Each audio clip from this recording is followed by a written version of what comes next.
Allahumma sholli ala Muhammad ya Rabbi sholli alaihi wa sallim.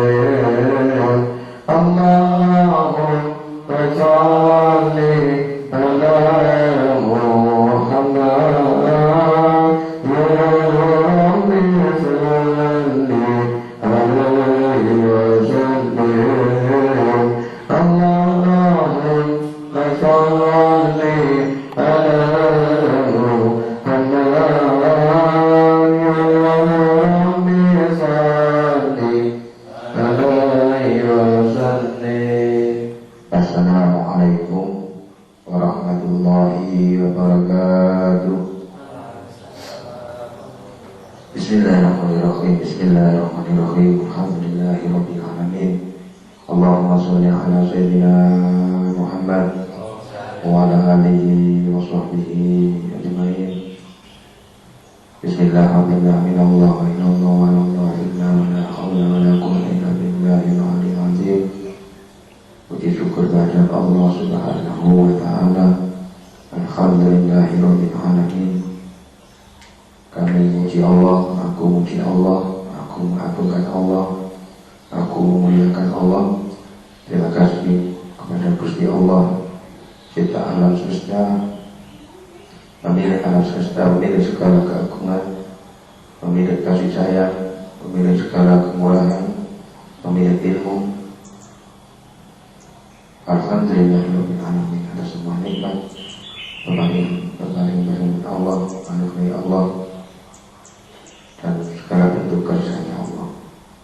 Salat salam sebanyak-banyaknya salawat, seindah-indahnya salawat, seagung-agungnya salawat, setinggi-tingginya salawat untuk yang mulia Rasulullah Muhammad sallallahu alaihi wasallam wa alihi wa sahbihi wa ahli baitihi semuanya. Selajeng kula atas nama pribadi dan atas nama orang yang oleh Allah diamanai mengurus pesantren dan majelis dzikir dan taklim Al-Khatami ini akan sedikit memberikan penjelasan, sosialisasi, penjabaran tentang surat yang saya kirim kepada saudara-saudara sekalian. Apa itu Al-Khatami ini? Tapi secara umum dan secara khusus masalah di surat edaran itu kepada kaum muslimin muslimat dimanapun Anda berada. Aku Ustaz Soliduta yang menulis surat itu akan sedikit memberikan penjelasan apa hubungan antara majelis dzikir dan taklim Al-Khatami ini dengan segala sesuatu sampai 12 poin yang tertulis di dalam lembaran surat itu. Saya sebagai pengasuh di majelis dzikir dan taklim itu adalah bentuk keprihatinan saya, sebagai bentuk keprihatinan saya atas semua masalah, kesulitan, keadaan, situasi, kondisi dan hal yang melingkupi secara umum bangsa kita, khususnya bangsa kita secara umumnya umat Gusti Rasulullah Muhammad SAW, dan di keluarga-keluarga muslim. Ini yang sangat kita sayangkan. Ini yang sebenarnya tidak perlu terjadi. Kalau pandangan di Al-Khatami, kita di Al-Khatami ini berpandangan, yaitu akidah kita, akidah Ahlussunnah wal Jamaah. Kita beri Quran dan guru-guru kita di dalam guru-guru Ahlussunnah wal Jamaah. Kita tidak pernah keluar dari garis yang digariskan Allah dan Rasulnya. Kita mengikuti akidah-akidahnya Ahlussunnah wal Jamaah. Kita mengikuti fikihnya Ahlussunnah wal Jamaah. Kita mengikuti tasawufnya Ahlussunnah wal Jamaah. Kita mengikuti tuntunan para salafus saleh, guru-guru kita. Nah, di dalam hal ini, di dalam pandangan Al-Khatami ini dan majlis ini, antara ilmu, iman, dan amal ibadah itu harus sinkron. Kalau kita di dalam kehidupan ini ilmu itu kita kedepankan, yang akan menambah iman kita semakin kuat, semakin kokoh pada Allah, sehingga amal ibadah kita akan berbuah. Itulah yang disebut kehidupan ini selesai. Kehidupan ini sukses lahiriah dan batiniah. Kehidupan ini beres secara spiritual, secara mental kita, ekonomi kita, kepemilikan kita, dan sosial kita. Kita pulang kepada Allah dengan husnul khotimah. Itu harapan kita sebagai umat Gusti Rasulullah Muhammad SAW. Pengajaran di Al-Mu'tamar itu meliputi adalah yang kita ajarkan. Karena manusia karena orang langkah pertama orang harus mengenal Allah. Al-Mu'tamar ma'rifatullah. Di dalam kita beragama, kita harus dulu mengenal Allah, bermakrifat Allah. Itu adalah banyak kita. Apa dari suatu kehancuran suatu pribadi, suatu bangsa itu tidak mengenal Allah, tidak kenal pada Allah, cuma tahu nama.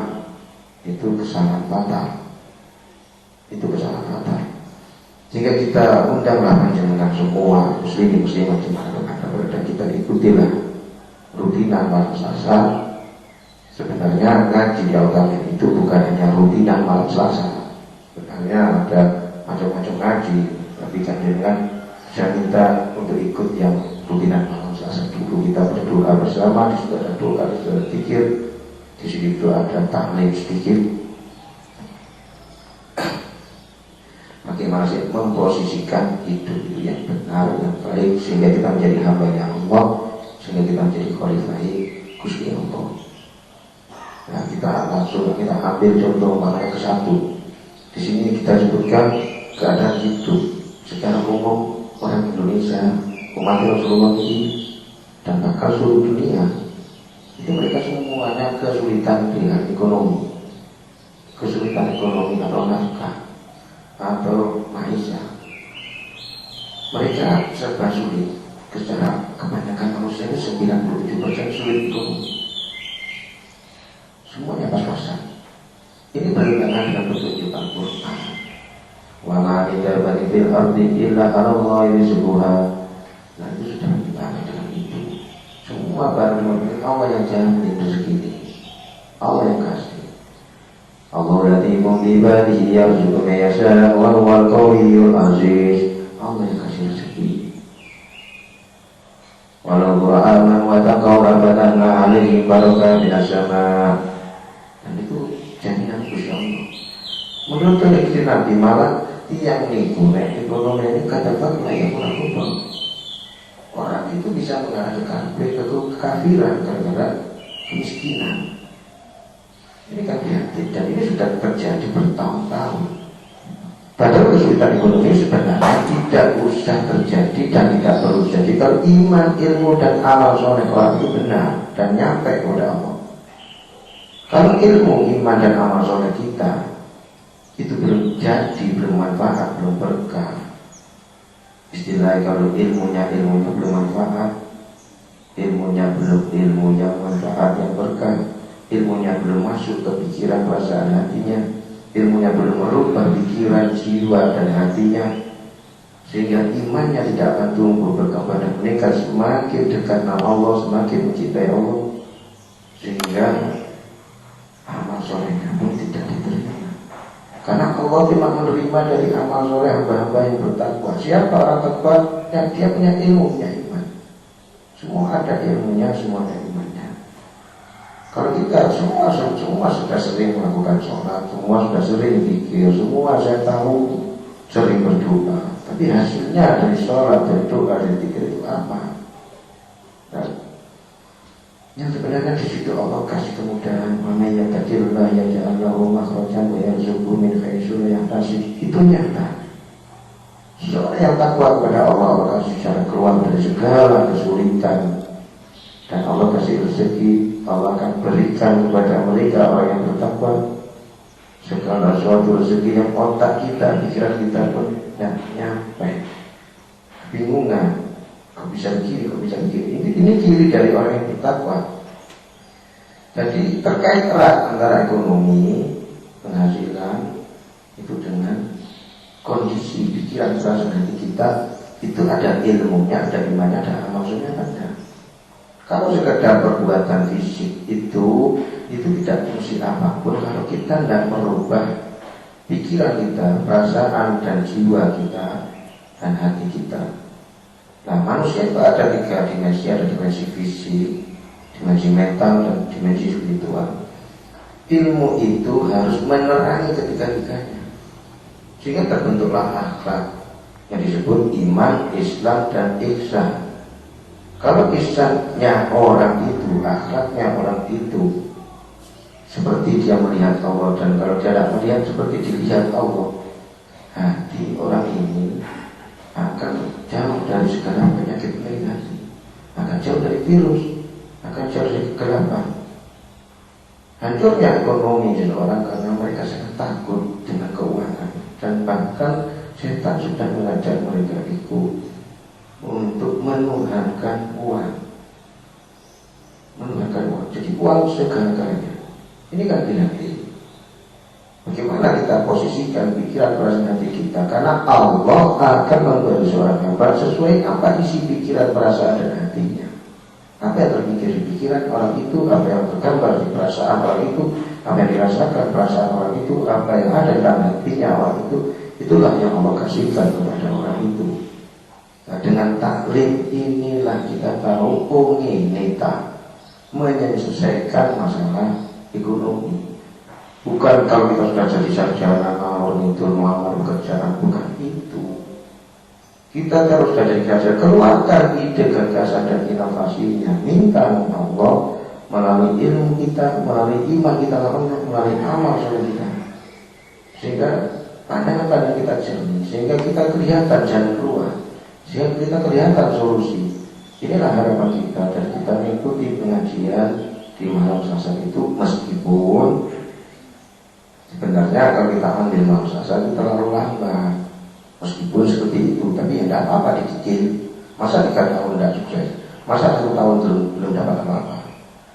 Nah, kalau sebenarnya kalau pengajian kita, kalau kita untuk orang-orang yang sudah kelewat, karena orang berguru itu, orang makuru itu sebelum menikah sebenarnya.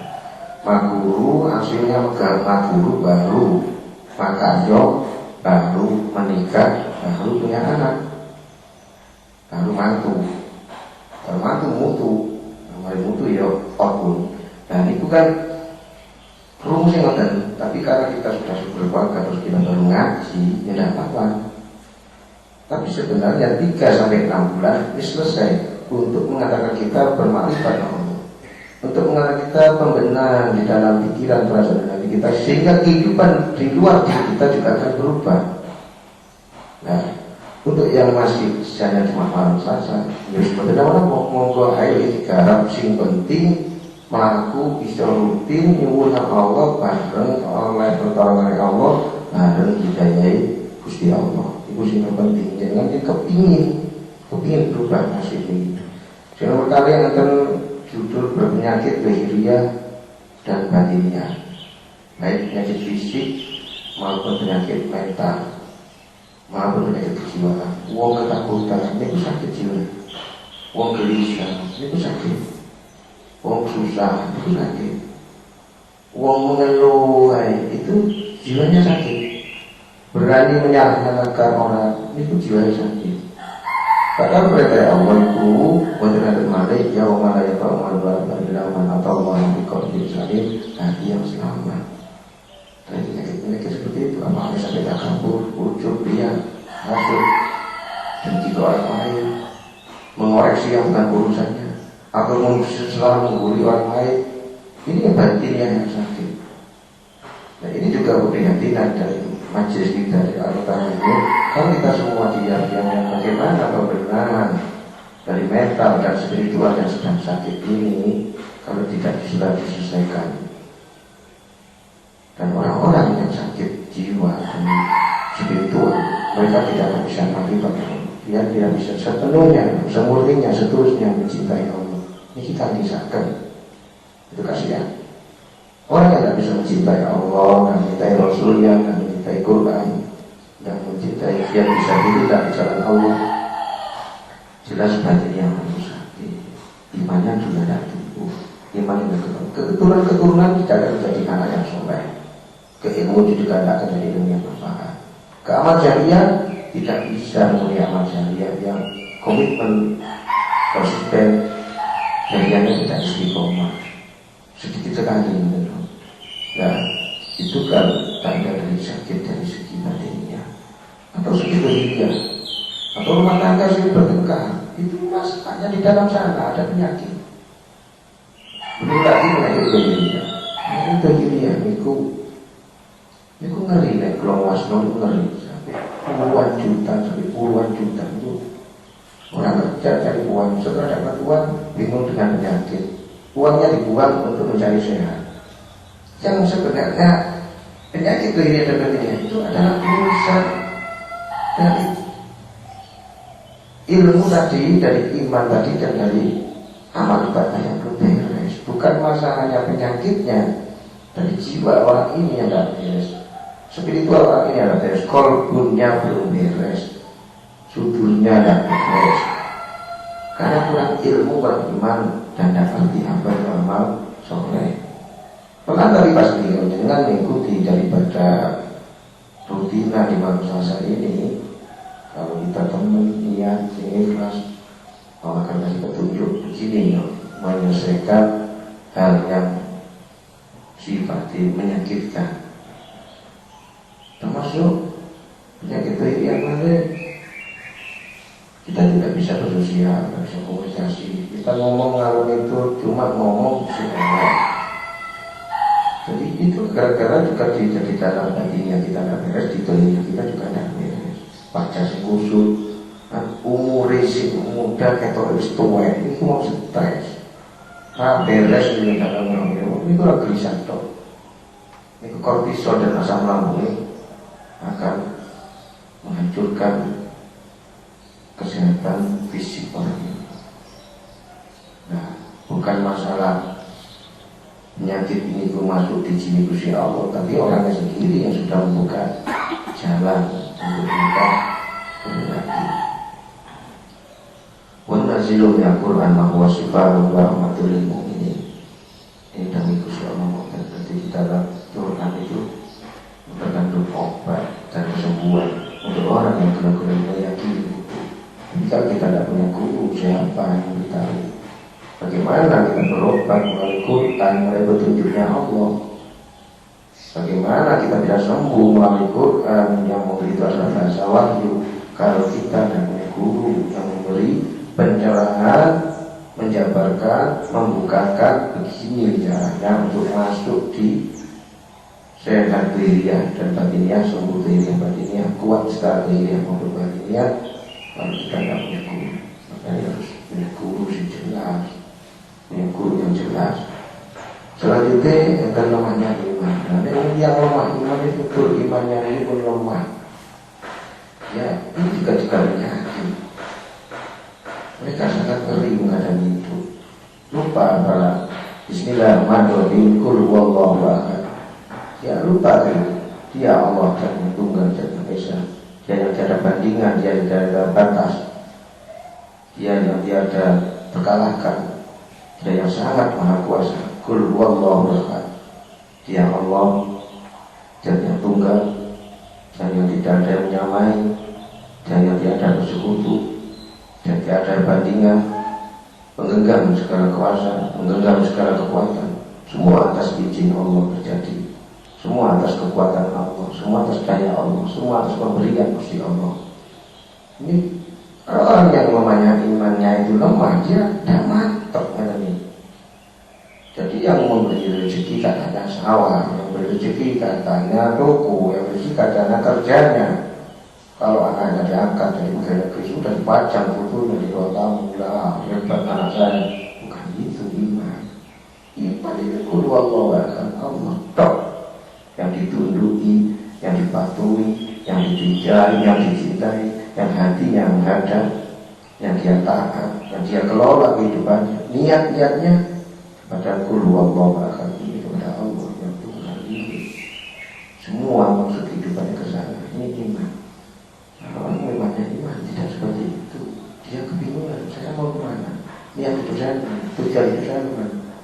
kehidupan saya gimana? Arah kehidupan saya gimana? Saya kebingungan. Nah, di dalam ayat kedua di Qul huwallahu ini alif asliun dan Allah sama Allah tetap meminta, Allah tetap berbantu. Jelas itu. Itu ini seperti lagu Waidah salah kaibadah Qori uji dari dadahan. Kata-kata jelas. Aku pasti memberi berapa yang minta. Pulau menjadi bukti untuk itu. Saya bersaksi untuk itu. Saya sudah alami ayat itu. Saya sudah dapat buah dari ayat itu.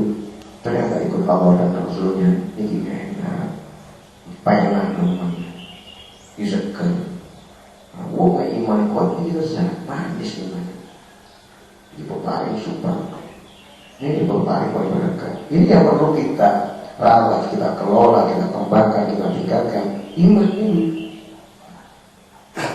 Kalau kami tidak diajari bagaimana kita mengelola itu, merawat itu, mengembangkan itu, menancapkan itu, menumbuh kembangkan itu. Nah, awal rutin tadi waktu awal rutin. Awal-awal kita beragama itu adalah mengenal Islam dan mengenalkan iman ini sehingga kita tahu sifat, asma dan ta'amnya Allah. Ayat kauliyahnya matang, ayat kauliyahnya matang. Mantap menjual ini. Hati yang belum mantap pada Allah bisa mengerti wau. Bermasalah keluarga, Islam ini termasuk penyakit, masalah karir dan ibadah dan ini. Hati yang mengerti rumus oposisi prestasi, oposisi karya, oposisi karir. Khair nasihat komunitas dan kustikan sebagai manusia itu ya orang yang banyak manfaatnya kepada orang lain. Sudah berapa orang yang dengan sukseskan, sudah berapa orang yang dengan bahagiakan, sudah berapa orang yang dengan sudah angkat kehidupannya, sudah berapa orang yang dengan beri pencerahan. Karena sebaik-baik manusia adalah orang yang banyak manfaatnya untuk manusia lain. Itu kami kustikan butuh khair urijat minasta'un bima'ruf kalau menampilkan itu Quran dan Al-Quran. Jadi kalau kita ngerti masalah karir itu ternyata bisa dibentuk, bisa dicetak, bisa diminta, bisa digambar, bisa dilukis, dan itu adalah urusan manusia itu sendiri. Allah sudah selesai. Bagaimana kita menyampaikan karir orang itu, orang yang selalu prestasi, dia punya prestasi, dia punya kemanfaatan, dia punya kebaikan, itu urusan karir.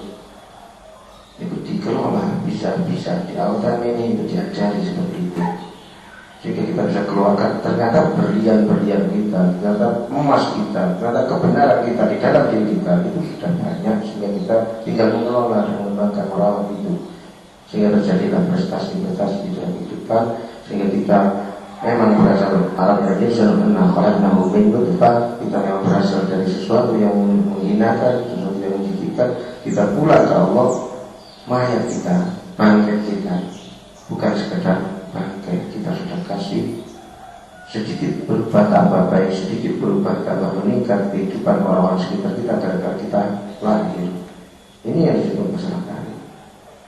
Dan terus selanjutnya ini dengan ngaji menggunakan orang yang nuku, yuk kita bisa nuku, dia mesti ngajar, kita bisa naik pulang lagi. Nek tiang niku sing mengelola sawah, ayo kena bisa. Jadi prestasi di situ, jadi manfaat di situ, kembangkan kebaikan di situ, fokus di situ. Ini ngerti masalah sholat yang belum khusyuk, ini gimana? Fawailul lil musallin alladziina hum fi sholatihim sahun. Temenan ayat ini. Niku fawailul lil musallin. Ancaman Allah sungguh celaka untuk orang-orang yang sholatnya tidak khusyuk sholatnya, dia lupa dalam sholat, dia lalai di dalam sholat. Apa ancamannya Allah? Akan dihantamkan ke orang itu dari sholat yang tidak khusyuk, dihantamkan ke wajah itu, dihantamkan ke kehidupan orang itu, dihantamkan ke hati semakin hari semakin membatu, semakin keras. Koyak bener tapi belum bener, koyak api tapi belum api, koyak beres tapi belum beres. Api isi api-apikan, beresnya beres-beresan, benar isi bener-beneran. Nek kok api mesti berbalas api. Nek orang baik mesti berbalas baik. Ekonominya baik, rumah tangganya baik, bicaranya baik, cita-cita baik, keadaan kehidupannya juga baik. Wong sing sholat itu mesti jadi orang baik. Wong sing sholat khusyuk mesti semuanya akan menjadi baik. Karena yang sholatnya khusyuk mesti dia akan temukan inilah kebenarannya Allah, inilah kebenarannya Rasulullah, inilah kebenarannya Quran, inilah kemuliaan dari Islam. Mereka akan tahu karena hatinya sudah khusyuk dengan Allah. Sholatnya sudah khusyuk dengan Allah. Hati yang belum hadir dengan Allah sama dengan masalah sholat yang belum khusyuk. Dia tidak bisa hadir, dia tidak bisa ingat kepada Allah hati ini karena memang hatinya tidak kenal. Sehingga terancam tiap dia melakukan sholat, dia justru menambah dosa baru. Tiap dia sholat, dia justru menambah dosa baru yang akan membentuk kefakiran, yang akan membentuk kerasnya hati, yang akan membentuk kerasnya hati, yang akan membentuk konflik, yang akan menjadi masalah-masalah yang lain yang sifatnya itu adalah bentuk kasih sayang Allah. Allah katakan ke orang itu, sebenarnya kamu belum beres, selesaikan sebelum kematian menjemput. Di dalam sholat yang khusyuk itulah kita akan ketemu keindahan-keindahannya, berjumpa dengan Allah, hadir dengan Allah, tatap muka, bermuraqabah dengan Allah, tunduk patuh dengan Allah di dalam sujud kita. Lain itu kan tahu kenikmatan bersujud dengan Allah. Itu yang akan kita belajar bersama-sama nanti. Terus amat jadi yang ini misalnya mau juga dan mau masuk Islam itu ngemis harus itu di proposal dan boleh cocok dengan Quran. Bangun masjid ngemis, bangun madrasah ngemis. Ini keberhati dulu. Boten hadir itu yang Allah. Nah minta itu lah Allah. Tidak boleh minta dengan makhluk. Nah kalau kita semua sadar bahwa amal jariah itu kan berbodoh-bodoh sih pahala yang mortal. Tetapi kan hatinya itu sedang dijaluk dulu. Karena dijaluk ini kan dia aneh. Ya kita semua kalau muslim ini sadar, Islam ini sadar, inilah sabilillah itu berharga. Berjalan jalan Allah. Kalau adulukum ala dijauh itu jikum binata binalim mau tawarkan, kalau mau perniagaan, mau berbisnis dengan Allah. Tubiun nabi lain berjahit nabi sabili lain awalikum walusikum. Tidak berjihad di jalannya Allah, sehingga jadiku berkorban di awalikum walusikum dengan bunuh-bunuhnya adil dengan agak adil. Dan dengan waktu-waktu kita berikan anugerah Allah, maksudnya untuk kita sendiri, untuk kebaikan kita, untuk prestasi kita. Itu bukti kita itu menghamba, kita itu taat, kita itu patuh, kita buktikan iman kita benar-benar. Kan ini senang di amal dirinya. Kalau kita lihat orang minta acara yang bangun ini ngeri mas, ngeri. Pasti nanti nanti ngajari nonton. Amalnya boleh diminta-minta, itu keikhlasan. Mereka kalau minta-minta, jadi itu amal. Kamu doain yang ngasih jadi pakatan oleh ibu. Dan itu ngeri itu bodoh waras itu iri. Ayo sadar. Masalah kenakalan anak ya Allah, sering kita ya Allah, tutup ngenteni remaja, tutup ngenteni pemuda anak nakal ini. Ya Allah ngeri ini wis tidak bisa ngomong ini wis kenakalan anak ini. Itu adalah kita mesti mati. Nanti bangsa ini, negeri ini akan dititipkan kepada anak-anak dan cucu-cucu kita. Kalau anak-anak kita seperti itu, bagaimana kelola bangsa ini? Bagaimana kelola sumber daya alam di bangsa ini? Bagaimana nasib bangsa ini ke depan? Itu tanggung jawab ada di anak-anak kita, bukan di kita. Kalau kita sudah ada panjang umur ini, langkah selanjutnya ada di pemuda, di remaja, di anak-anak kita itu. Bagaimana kita gembleng mentalnya, bagaimana kita gembleng ilmu iman kita kan? Dan itu bukan berkah di dalam keluarga. Konflik di dalam keluarga, dimulai dari konflik pribadi di dalam diri, pikiran, perasaan hatinya yang belum jelas, belum bening, belum bersih, belum jernih. Akhirnya ide anak pun ngawur. Akhirnya anak ini pun ya anak kayak setan, kayak anak kayak setan, sering ngotot. Karena unsur itu ada unsur hewan, unsur malaikat, dan unsur hewan, dan unsur malaikat, dan unsur setan yang enten. Dan anak-anak kita sudah cenderung ke unsur hewani, senang malam, senang nyantai, senang tunda, belajar muka, dikir muka, ini Allah muka, ini Rasulullah muka, sholawatan muka, malas politik. Nah, berat yang mana dikira renong ini berat, penanganan ini. Padahal ke depan ini mereka yang pegang bangsa ini. Terus ya Allah nasibi selanjutnya, kalau kita sudah diam dan diam, dan pendidikan kita belum menyelesaikan ini, belum mencetak generasi yang akan berkah ini, belum mencetak generasi yang cerdas, intelektualnya, emosionalnya, khususnya spiritualnya. Pendidikan kita belum bisa ke sana. Kalau Allah Ta'ala ini memang dengan izin Allah, insya Allah, kalau teman kita akan bentuk generasi yang cerdas, intelektual, emosionalnya, dan spiritual sesuai dengan Al-Quran dan Nabi dan guru-guru harus sunnah jamaah. Itu yang kita pegang sebagai pelajaran. Termasuk penyakit mental yang termasuk penyakit batiniah yang misalnya kayak nomor tarik. Nah ini gimana nomor 12 atau ingin cepat hasil kaca dunia dan akhirat. Kalau ingin sukses dunia akhirat, Rabbana atina fid dunya hasanah wa fil akhirati hasanah. Dan ini kita di awal ini diajari ternyata modal kita, bahan baku kita, alat kita, senjata kita niku pun disukakan Allah. Doa usilahul mu'min. Doa itu gamane mukmin. Doa itu nur samawati wal ardh. Doa itu cahaya langit bumi. Doa itu doa imatu samawati wal ardh. Andalan di otak ini doa. Andalannya di doa. Andalannya di doa, bukan modal, bukan hubungan, tapi doa dulu. Doa itu kan jangkep nih. Apa yang kita ucapkan itu adalah doa kita. Apa yang sering kita lakukan itu adalah doa-doa kita. Apa yang sering kita pikir, yang paling sering di dalam 24 jam kita pikir, itulah doa-doa kita. Apa yang ada di perasaan kita setiap detiknya, setiap jamnya yang paling sering muncul, itulah doa kita. Apa yang tergambar di hati kita, itulah doa kita. Tapi bukan doa yang cuma angkat tangan secara formalitas ini toh, tapi totalitas dari dimensi fisik, mental, spiritual kita, totalitas dari kata, perbuatan, pikiran, perasaan hati kita, itulah doa-doa kita.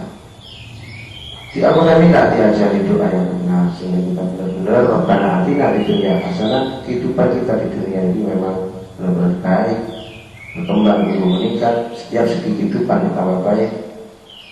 Fil akhirati hasanah.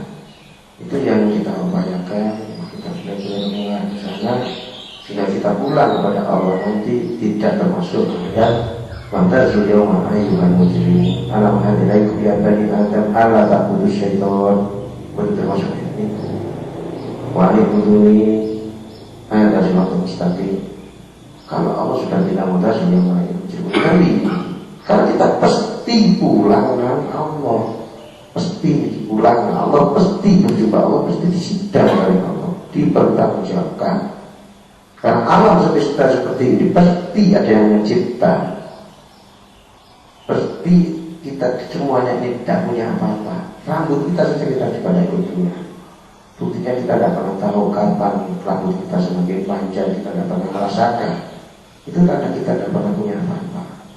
Karena kita mengalir, kita tidak pernah ikut ngatur. Jantung kita berdetak, kita juga bisa ikut ngatur. Jadi masalah cepat hasil hadirkan itu kembali ke Allah, bukan manusia, bukan usaha kita, tapi tetap kembali ke Allah memakai ilmu, iman dan amal saleh. Itu yang akan kita ajari di sana. Kita belajar di Al-Quran ini bagaimana mengambil segala sesuatu yang itu adalah sungguh diridhai Allah sesuai dengan sunnah Rasulullah Muhammad SAW. Akhirnya kita menjadi orang selamat, bahagia, damai di dunia dan akhirnya bersama anak kita, bersama keturunan kita. Akhirnya dari saya ini sekedar sedikit penjelasan tentang sosialisasi dan acara rutinan doa zikir dan taklim yang disediakan tiap malam saat setelah sholat maghrib jamaah di aula. Ini sedikit yang bisa saya jelaskan tentang apa itu al-khatam ini. Bagaimana ke depan al-khatam ini nanti kita lanjut di selanjutnya tentang program pendidikan ke depan, kesejahteraan ke depan, masalah kesehatan ke depan, itu nanti di CD selanjutnya. Kalau ada kelebihan, kekurangan, saya dengan rendah hati benar-benar ingin kita sama-sama berdoa untuk bangsa ini, untuk umat ini, dan untuk kita masing-masing keluarga menjadi hamba Allah sekalian, menjadi khalifah Allah sekalian, menjadi umat Gusti Rasulullah Muhammad yang membanggakan Gusti Rasulullah, yang menyenangkan hati beliau. Nah, kalau saya dengan rendah hati ingin benar-benar dengan ikut di rutinan ini dan mencoba 3-4 kali dulu. Kalau memang rasa tidak enak, ya tidak apa-apa, jangan mundur. Itu kemauan saya, itu keinginanku. Jadi kan kurang lebihnya atau ada kesalahan atau apa, saya mohon maaf atas nama kurang besar kami, atas nama saya pribadi. Saya akhiri. Wassalamualaikum warahmatullahi wabarakatuh. Aku berlindung kepada Allah dari godaan syaitan yang terkutuk. Dengan nama Allah yang Maha Pengasih lagi Maha Penyayang. Hanya milik Allah Asmaul Husna. Maka bermohonlah kepadanya dengan menyebut Asmaul Husna. Dan tinggalkanlah orang-orang yang menyimpang dari kebenaran dalam menyebut nama-namanya. Nanti mereka akan mendapat balasan terhadap apa yang mereka kerjakan.